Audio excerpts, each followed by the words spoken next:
بسم الله و الصلاة و السلام علی رسول الله. قبل از این حلقه ما درباره سفر طائف که پیامبر صحبت کرده بودیم، اما یک جای سفر بود که هنگام بازگشت پیامبر به مکه رو ما عمدن در اون حلقه نگفتیم، زیرا که امروز حلقه ما علاقه زیست دارد، امروز آن را خواهیم گفت. یعنی باز میگردیم پیش از حلقه اسراء. پیامبر وقتی که از طائف برآمدند و این سفر پیامبر علیه السلام نمیتونیم گفتیم که بی نتیجه موند، چون که اونجا عداس نصرانی ایمان آورد. غیر از این در راه چه خیلی گفتیم پیامبر علیه السلام وقتی آیات میخوندن، وقتی سوره های قرآن میخوندن، جنهای نصیبین میگذاشتن که یعنی نام منطقه هست نصیبین، و اونها به پیامبر ایمان آوردن و به قوم خود همچون دعوتچی بازگشتند و این سفر یعنی کم هم باشد نتیجه داد. و پیامبر خواستن که به مکه وارد شوند. زید بن حارثه پسرخوند پیامبر میگفت که پیامبر اون مردم مکه شما رو بیرون کرد، شما چگونه وارد میشوید؟ یعنی برای شما خطر از در آمدن. پیامبر علیه السلام گفتن الله تعالی ان شاء الله برای ما فرج و کشایش خواهد داد. مرد رو به نزد اخنس ابن شریک فرستادن تا اینکه پیامبر رو زیر حمایت خود گیرد. خیلی عرف جاهلیت بود و پیامبر توانند دعوت خود رو در مکه دوام دهند، اما اخنس ابن شریک باشد دعوت پیامبر رو رد کرد، اما بهانه‌های آورد، گفت ما نمیتونیم این آن. و بعد از اون پیامبر به سهیل ابن عمرو فرستادند. سهیل ابن عمرو هم بهانه‌های پیش آورد و از حمایت پیامبر دست کشید و پیامبر به مطعم ابن عدی آدم فرستادن و مطعم ابن عدی قبول کرد و گفت که من تو را حمایت خواهم کرد و پسرای خودش فرمود و همراه پسرانش خودش نیز برآمد و شمشیرشون رو لوچ کردند و پیامبر رو به میان گرفتند و وارد مکه شدند و در کعبه پیامبر علیه السلام طواف کردند و نماز خواندند. اینجا بود که ابوالجهل لعین اومد گفت که مطعم تو گفت محمد فقط حمایت داری یا به دینش وارد شدی؟ مطعم گفت نه من فقط گفت حمایت دارم، من به دین او نیستم. یعنی ببینید اونها عرف جاهلی خودشون رو حرمت میکردن به درجه، یعنی اینجا گفته است که اگر تو به دین محمد در آمده باشی و با این شمشیر آمده باشی ما تو رو نابود خواهیم کرد. وقتی مطعم گفت که نه من آمدم فقط همچون یک حامی محمد، خیلی عرف جاهلیت است، دیگه ابوجهل هم کاردار نشد. این چنین پیشتر ابوطالب هم همین بود. گفتم که یکی از حکمت های ایمان آوردن ابوطالب همین است که اگر ابوطالب ایمان می آورد دیگر نمیتونست پیامبر علیه السلام را حمایت کند. اما دوستان عزیز، مطعم ابن عدی و حمایتی که برای پیامبر تقدیم میکرد این یک حمایت شخصی بود، نه حمایت از دعوت و حمایت از دین. بنابراین پیامبر نمیتونستن که دستی گشاده شینند و دعوت نکنند. بس بون که خیلی حمایت مطعم فقط به شخصی پیامبر تعلق داشت، نه به دعوت پیامبر. پیامبر مجبور شدند محیط را کشف کنند یا در محیط را برای خود گفتگو کنند که در اون محیط توانند که دعوت خود را آشکارا و پیش برند، علاوه بر حمایتی که از اون محیط برای خود میگیرند.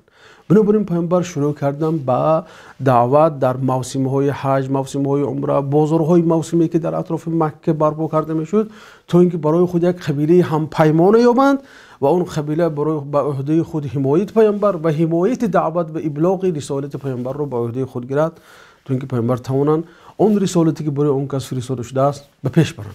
یعنی میتونم گفت که یک مرحله نو بود، مرحله انتقال دعوت از مکه به مرکز دیگر. پیامبر و یک چند قبیله ها پیشکش کردند، به قبیله بنی حنیفه، قبیله کنانه، بنی عبس، بنی فلان، بنی علام، بنی بهمدان، همه اونها پیامبر رد کردند بجز بعض قبیله ها که به بعض شرط ها حاضر شدند که پیامبر را و دعوت پیامبر را حمایت کنند. از جمله برای دو قبیله استفاده میگذاریم، یکی قبیله بنی عامر، دیگری قبیله بنی شیبان. وقتی پیامبر بنی عامر دعوت کردن به اسلام، دعوت کردن به حمایت و نصرت از دعوت، اونا گفتن خیلی خوب است، دین تو خیلی دین جالب هست، ما دین تو رو طرفداری میکنیم، لیکن بعد از وفات تو آیا تو حکومت رو برای ما میدهی یا نه؟ یعنی ببین اونها در فکری منصبند دیگه، در حکم کرسی هستند، در حکم وظیفه رو به عهده گرفتن هستند. یعنی اینجا نه دولتی هست نه یک اون چیز دیگری هست، حالا پیامبر هیچ چیز ساختگی نیستند. اینها الکی چشم علا کردن بعد از منصب بعد از پیامبر به کی خواهد بود؟ پیامبر علیه السلام ببینید اینجا پیامبر در حالت ضعف قرار دارن، در حالت بیچارگی قرار دارن، لیکن از حساب دعوت به اونها سودا نکردن. گفتن که الارض لله یورثها من یشاء من عباده، زمین از خدا است، برای کسی خواهد برای اون میراث میگذارد زمین را الله تعالی برای او گذار میکنند. یعنی نگفت که یعنی محتاج به حمایت به هم پیمان بودن، لیکن با وجود این با اونها وعده های دروغ، یعنی که وعده های روغنی ندادن. فقط گفتن که زمین از خدا است، کسی رو خواهد به اون خواهد بخشید. و بنی عامر گفت که ما گفت برای تو جانمو فدا کنیم، ما برای تو فرزندامو قربان کنیم، با در آخر کسی دیگر بیاید و بالای ما مثلا حکومترانی کند، نه ما این نمود هم پیمانی رو قبول نخواهیم کرد و رد کردن. یعنی اما جالب ترینش با قبیله بنی شیبان است. بنی شیبان برادران همسایه با فارس ها زندگی میکنند. در این منطقه میتونم که شمال و شرقی نیم جزیره عرب قرار داشتند و در عراق امروزه بین عراق و نجد و بسیار دیالوگ و گفتگوی جالب بین آنها واقع شد که پیامبر همراه خودشون ابوبکر گرفتن و علی را بردن که این روایت رو حضرت علی میکنن برای ما و نقل میکنن که ابوبکر صدیق رفت در خیمه آنها نشستند و آنها اونجا نخبگان بودن، یعنی انسان‌هایی که صاحب سخن بودن، صاحب کلمه بودن، گپی اونها گپ بود در بین قوم خودشون و آمدن ابوبکر صدیق ببینید از اول از دعوت شروع نکردن، یعنی خواستن که اول درباره اونها معلومات گیرن چه خیلی انسان‌ها هستن و انسان‌های اهل هستن یا نیستن، انسان‌هایی هستن که میشه به اونها اعتماد کرد یا اعتماد نکرد. و ابوبکر صدیق با مفروق نام شخصی هم صحبت شدن. مفروق این یک مردی بود که از همون قبیله بنی شیبان و گفتن که چند نفره؟ گفت که ما 1000 نفریم. و گفت 1000 نفر شو گفت آیا حمایت شما چه خیلی است؟ شما گفت نیرومند هستی که یک کسی رو حمایت کنه؟ گفتن که بله. گفتن 1000 نفر هیچ وقت مغلوب نخواهد شد، یعنی این معیار اونها در اون زمان بود. گفتن 1000 نفر گفتن مغلوبیت نداره. بعد گفتن بین شما جنگ چه خیلی است با بین دیگر قبیله؟ گفتن که ما گاهی گفتن مغلوب میشیم گاهی غالب میشیم، یعنی در همین حالت قرار داریم. بعد اون گفت که خیلی نصرت از الله تعالی است، کسی رو خود نصرت میده الله تعالی. پیامبر رو دید گفت تو هم به فکرم قریشی هستی؟ گفت پیامبر علیه السلام گفتن که بله منم قریشی هستم. بعد ابوبکر گفت که به فکرم به شما خبر اومده است که مرد پیامبر خدا هست و دعوت به سوی خدا دارد. بعد ببینید انسانی مفروق چقدر انسان یک با آداب و با اصول بود. گفت که بله برای ما از خبرها اومد. نگفت که ما با خبر اومد که این دروغچی است، اون فالبین است، این جادوگر است، خیلی که اهل مکه در اون وقت رسول الله در مکه همین چیز جلوه میدن، مردم به همین چیز ترغیب میکنن که نماد محمد باور نکنیم، مبود محمد ایمان نیاره که بعد جادوگر فلان بسم الله. اینا به سخن دیپلماتی خوش گفت که بله ما درباره شنیدیم. بعد گفت خیلی برام هرچند سخن درباره دین خدا میگفتی؟ پیامبر علیه السلام شروع کردن و گفتن من شما رو به گواهی دادم به خدای یگانه و گواهی دادم به اینکه من پیامبر خدا هستم، دعوت میکنم و اینکه ما رو نصرت دهید و ما رو حمایت کنید تا اینکه ما رسالت خودم رو به جهانیان رسانم. زیرا که قریش ما رو تکذیب کرد، قریش به من باور نکرد، قریش دروغ رو بر حق ترجیح داد، دروغ رو بر راست ترجیح داد و باطل رو پیش گرفت و از حق روی تافت. بعد از اون گفت که باز به چی دعوت میکنی؟ بعد پیامبر علیه السلام برای اونها یک چند آیت از سوره انعام رو قرائت کردن. اعوذ بالله من الشیطان الرجیم. قل تعالوا اتل ما حرم ربكم عليكم الا تشركوا به شيئا وبالوالدين احسانا ولا تقتلوا اولادكم من املاق نحن نرزقكم واياهم ولا تقربوا الفواحش ما ظهر منها وما بطن ولا تقتلوا النفس التي حرم الله الا بالحق ذلكم وصاكم به لعلكم تعقلون ولا تقربوا مال اليتيم الا بالتي هي احسن حتى يبلغ اشده واوفوا الكيل والميزان بالقسط لا نكلف نفسا الا وسعها واذا قلتم فاعدلوا ولو كان ذا قربى وبعهد الله اوفوا ذلكم وصاكم به لعلكم تذكرون وأن هذا صراطي مستقيما فاتبعوه ولا تتبعوا السبل فتفرق بكم عن سبيله ذلكم وصاكم به لعلكم تتقون. وقتی که پیامبر این آیات ها رو خوندن، البته اون مرد میتون گفت که پیامبر دل او رو به تحریک در آوردن، وجود او رو بازم چه خیلی در حلقه گذشته میگفتیم احساس او رو زیر تاثیر قرآن گذاشتن. و این مرد گفت باز به چی تو دعوت میکنی؟ پیامبر گفتن ان الله یأمر بالعدل والإحسان وإیتاء ذی القربى وینهى عن الفحشاء والمنکر والبغی یعظکم لعلکم تذکرون. بعد اینکه پیامبر این آیات رو خوندن، مفروق گفت بهترین اخلاق هست، بهترین مکارم اخلاق است که تو با اون مردم رو دعوت میکنی. این قوم احمق بود است که تو رو انکار کرد، قوم احمق بود است که قدر تو رو ندونست. لیکن مفروق شخصی نبود که تنها تصمیم گیرد، بین نظام قبیله‌ای یک جد با خوبی داشت که یک فرد نمیتونست که در میدان سیاست و اجتماع یک کتاز باشه، باید فکری جماعت گرفته میشه. یعنی که یک نوع شورای بود، مجلس شورای بود که فکر همه میداد نه یک طرف. و مفروغ اینجا اشاره به هانی میکند. هانی ابن قصیب میگه گویی که این میگه شیخ ما هست، بزرگ ما هست، یعنی که در دین داناتری ما هست، بگذار هانی را فکر خودش رو گوید. یعنی مفروغ حد خودش رو میدونست که بدون بزرگان قبیله تنها نمیتونه تصمیم گیرد که پیامبر حمایه بخشد یا نبخشد.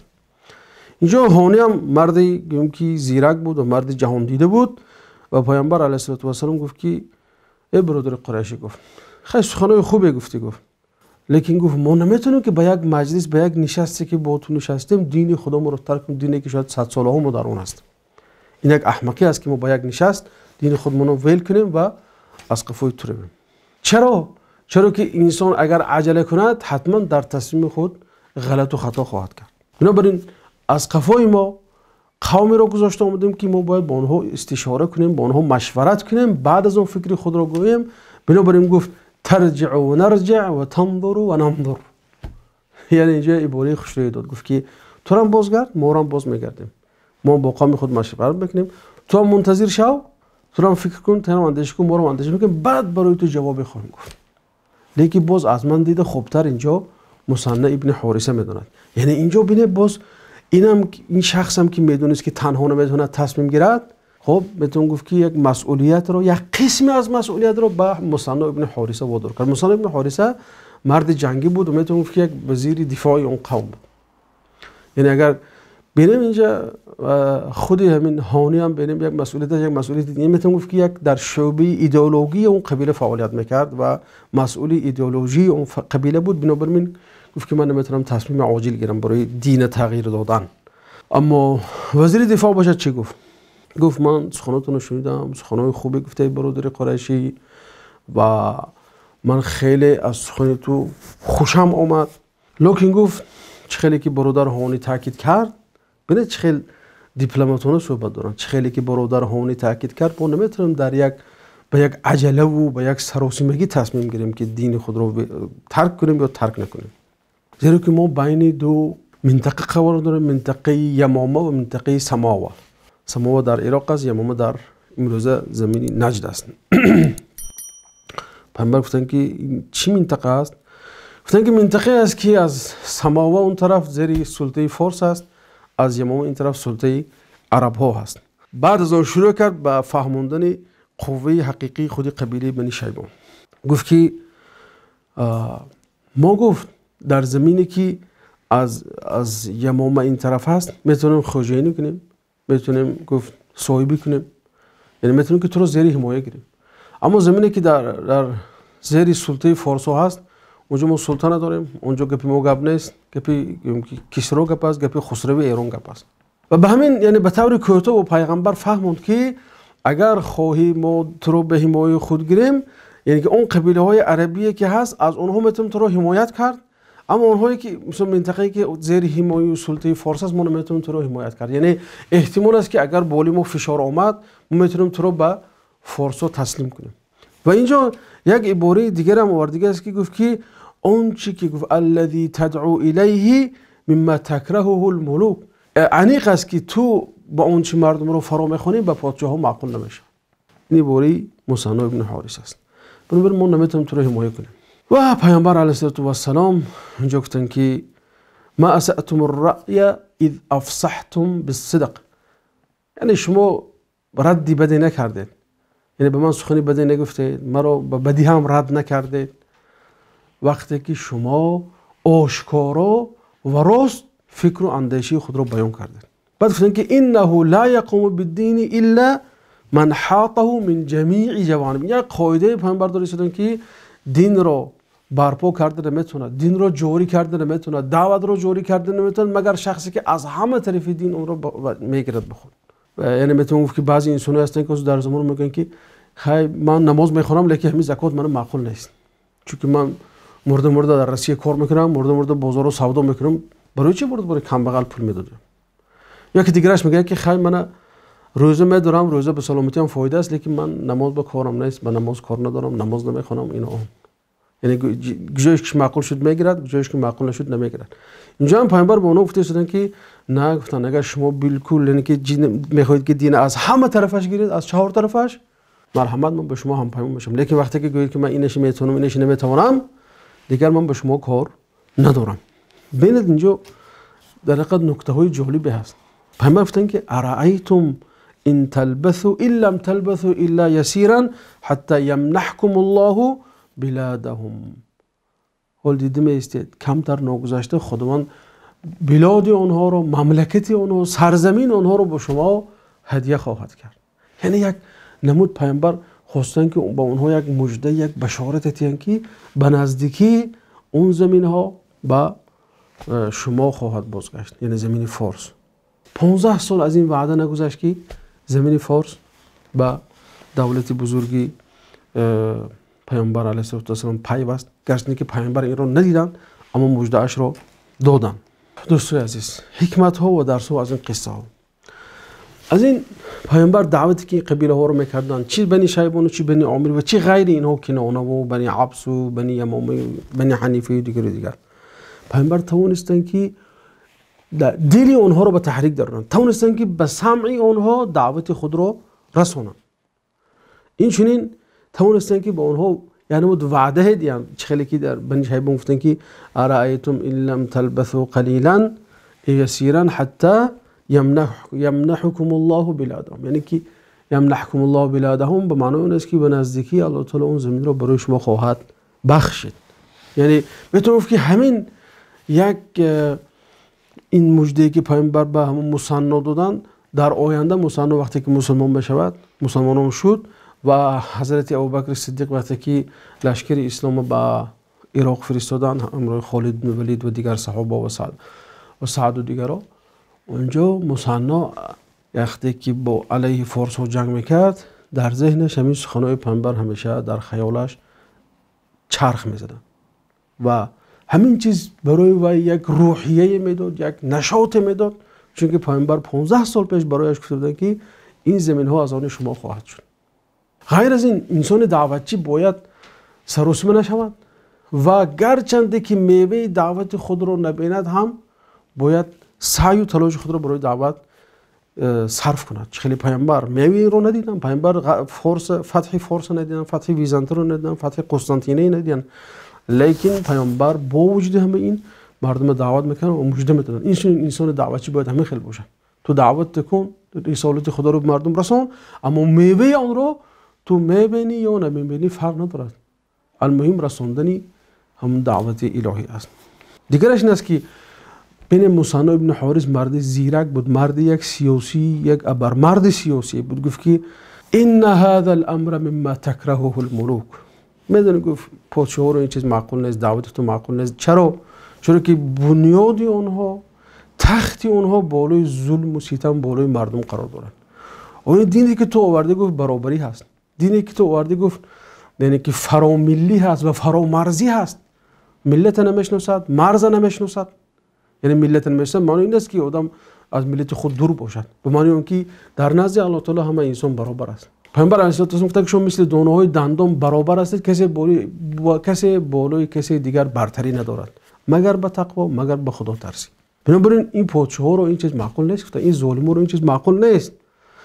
برای همین گفت اونها حرکت میکنن که شما رو خاموش کنن، اونها حرکت میکنن که مردم آزاد نشوند، آزاداندیش نشوند، مردم اندیشه مستقلی خود را دارا نشوند تا اینکه توانند خدا یگانه خود را عبادت کنند. بنابراین اونها همه حرکت های خود را، همه تلاش و سعی خود را صرف میکنند تا اینکه پیش این دنیا گیرند. خیلی که ربیعی برای رستم گفت آمدیم تا اینکه شما را از بندگی بنده ها به بندگی خدای بنده ها راهنمایی کنیم. این مغیره ابن شعبه این چیز رو به رستم گفته بود. بنابراین اون طاغی ها، اون ظالم ها، اون ستمکارا برای حمایت تخت خود به همه نامعقولی ها می روند. یه فایده دیگر پیامبر گفتن که این دین را باید از همه طرف داشت. یعنی اینجاش معقول است اسلام، برای من اینش معقول نیست، برای من سطر معقول نیست، برای من ریش معقول نیست، برای من روزه معقول نیست، برای من نماز معقول نیست، برای من فلان چیز معقول. نه، باید انسان وقتی که اسلام قبول کرد، اسلام در اومد، باید همه رکن‌های اسلام به جا بیارد. مجبور است دیگر. بله دین مجبوری نیست، لا اکراه فی الدین، بله تا در آمدن مجبوری نیست. اما وقتی که تو در آمدی که تو امضا موندی به همه شرط هایی که الله تعالی برای تو گذاشته است، اون دستورالعملی که الله تعالی برای حیات تو برای تو پیشکش کرده است، تو امضا موندی که من به همه این راضی هستم و همه این رو جامعه عمل میپوشونم.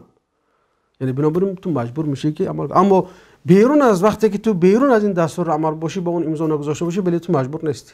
خودت بدونی و دو اسب خودت. اما وقتی که قبول کردی، باید که همه‌اش رو قبول کنی.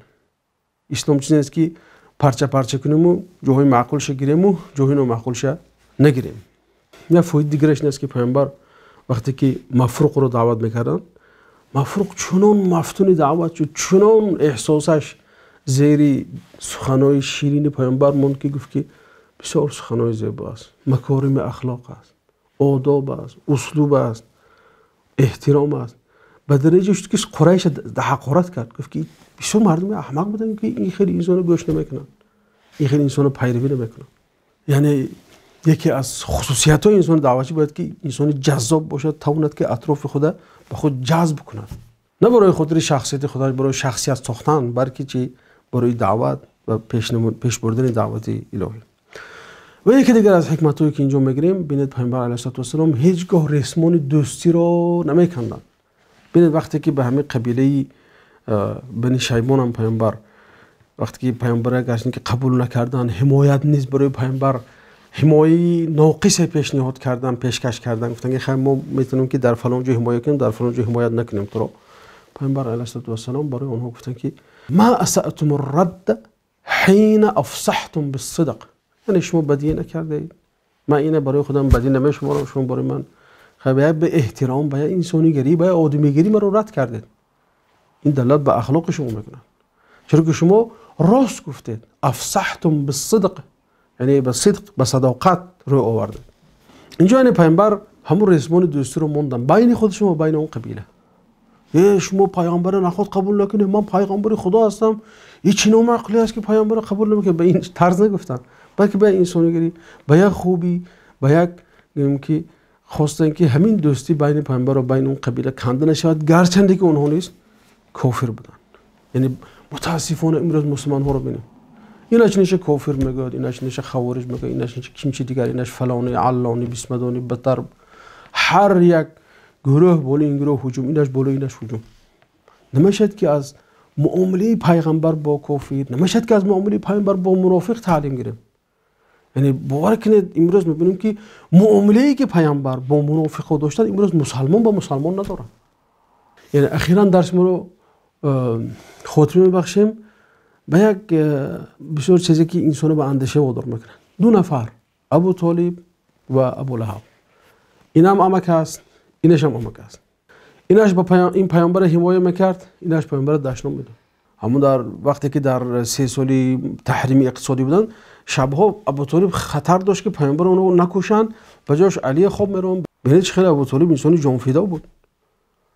اما ابو لهب لعین باشد چی؟ تا تو وقتی پیامبر در همون بازار عکاس که موسم برپا میشد، پیامبر مردم رو دعوت میکردن، ابو لهب از قفای پیامبر میرفت، پیامبر سنگ میخوران، میگفت که این دروغچی است، اینو باور نکنه. هر بار پیامبر یک قبیله رو دعوت میکردن، او میرفت از قفای پیامبر میگه این دروغچی است، این جادوگر است، اینو باور نکنه. تا حتی که پیامبر مجبور شدن که دعوت قبیله ها رو در همین موسم ها شبانه کنن تا اینکه ابو لهب نفهمد. دیگه که اگر اون قبیله همپیمان شد، اون قبیله وقتی همپیمان شد، قریش ندوند که پیامبر با کی همپیمان شده است و کجا خواهد رفت و کجا خواهد مسکن گرفت، کجا خواهد مرکز دین را از مکه به کجا میکشند، باید خبر نداشته باشه. با همین حلقه امروز رو با آخر میرسونیم. ان شاء الله امیدوارم که برای شما فایده هایی رسیده باشد و از الله تعالی مسئلت میکنیم که شما را در دنیا و آخرت سعادت مندی نصیب گرداند. السلام علیکم و رحمت الله و برکاته.